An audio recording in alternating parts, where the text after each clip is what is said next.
Um,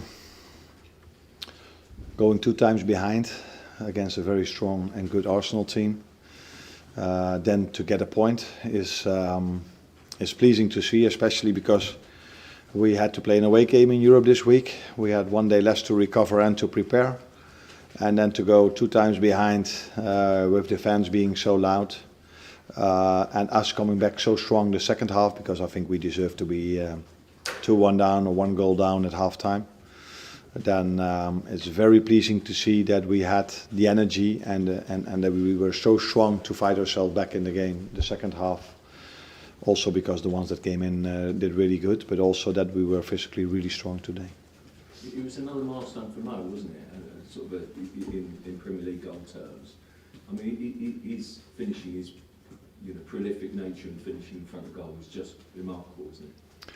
Yeah, but that's not only all. It's also that he's also available for us as well, and that's, I think, one of the things that top players have, that they are always available and they show up in the big games. And I think today was a big game for us again, just like last week against Chelsea, where he showed up with a golden assist also. So yeah, that's also what you need if you are a big club like we are and like Arsenal is. Then you need these quality players, because if you don't have them, it's going to be quite difficult to get your results. So it's something you need to have as a club, to have these players that can make the difference for you. And Mo was that today offensively, although I think we have to give credits to Darwin and to Trent as well in that goal. But for me, the one that stood out today was, and that's a question. He was also very good, but I think Konate was also very good for us today. So he doesn't always get the attention he deserves, in my opinion. He's asking to be the man of the match all the time. But he's coming closer and closer and closer to achieve that, because I think he had a great performance today as well.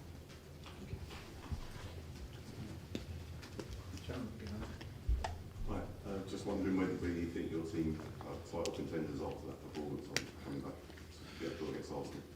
Where we are? Title contenders. I know you guys like to talk about title contenders and where we are exactly in the league, and that's also part of your job. The only thing I look at is can you get a result in a difficult away game as this one, and the way we did it pleased me a lot. And we're only 9 or 10 games into the season, but to see that we can compete with such a strong Arsenal team in their stadium, that is very pleasing to see. But where that exactly will lead towards the end of the season, I cannot tell you yet. You mentioned Konate, and he's obviously had a bit of a tricky time with injuries during his Liverpool career so far. Obviously this season he's playing 3 games nearly every week. Have you done anything differently to sort of make sure that he's staying fit? That I cannot tell you, because I wasn't there last season. So the only thing I know is that these players, from the moment I stepped in, put a lot of effort in themselves to stay fit. And I said it many times, our performance staff and medical staff is one of the best in the world, which is normal if you're in Liverpool, because one of the best clubs in the world. They should have a very good performance and medical staff, and that's also what we have. But the main thing is that the players buy into it, because they have to do the work and they have to recover and they have to go into ice bath and all these things we are asking from them to be prepared in the best possible way. And that's till this moment what Ibu has done, and what the program we offer them has maybe helped him a bit as well. But in the end, it's always about the players. They have to do the effort to stay available. James. Arne, what did you make of Darwin Núñez as the spectator? He was able to come very deep first half to get involved, but the fact he played a part in the equaliser, did that show the value of keeping him on, and the fact that he just keeps on going? Yeah. The last thing is also the reason why I keep him on, because if you just keep on going, I see you're fit enough to keep competing, and that compared to Ibu, not compared, but also after speaking about Ibu, that is what almost surprised me, because Darwin hasn't played that much yet, and then to play 3 games in a row with the difficult fixtures we had and away like in Europe, and then to be so fit in the end of the game. You know, I took Curtis off against Leipzig because that was where I was a bit afraid of. Is he ready to play 2 in a row? But with Darwin, in my opinion, I have no choice, because he's the only available striker at the moment. for him to see how hard he worked was really pleasing. Yes, he had to play deep the first half, but that had not so much to do with the game plan, but with the quality of Arsenal in the first half, because they dominated us without creating that many chances. Though they also needed set pieces for the second goal and also to threaten us. Where the first goal was, of course, a great individual quality of Saka. What was the message last time? Because it was a lot better in the second half. You had to soak up a lot of pressure in the first half. The thing is, if you face Arsenal with a manager that's working here for 4 or 5 years, and he has done an incredible job over here, because his team can play in so many different setups. So they always play 4-3-3, but the way they position themselves is they can do this in, I think he said it once himself, 40 different setups. I don't know what he exactly said, but in many different setups. So you prepare a game plan, you expect something, but you cannot tell your players 40 different options. So you try to prepare them in the best possible way. But now they played with a false 9, which they do maybe more often, but they didn't come that many times with a fullback inside, so they didn't let it go. So we could prepare them at halftime a bit better for what we saw the first half. We took some more risk, but I think the main thing was that we just put more energy into it. We pressed them more aggressive from the start, and then I saw also that we could keep going where they had to take a few of their quality players off as well, because they couldn't go on, and maybe that helped us in the end a bit as well. Where last time I said, I just take it over now, but last time I said I completely deserved the yellow card. This time I don't think I did it, because I said after so many times that they were on the floor, which can happen in football, I don't blame them for that, but they always fell down after they had ball possession, and that took the energy out of the game, in my opinion. And I said to Ibu, this is a joke. And the fourth official thought that I said to him, you are a joke. So that's definitely not what I said.